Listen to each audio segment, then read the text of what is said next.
In this video, you will see how to convert LibreOffice Impress to HTML format.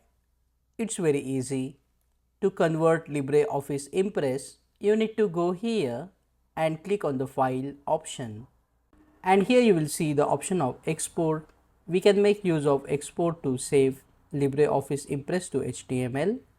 After clicking on this option, you need to give the name next to the Save As, and then next to the file type you need to select the HTML format. So the HTML is here, HTML document. After selecting this, just click on save and your file will be converted to HTML.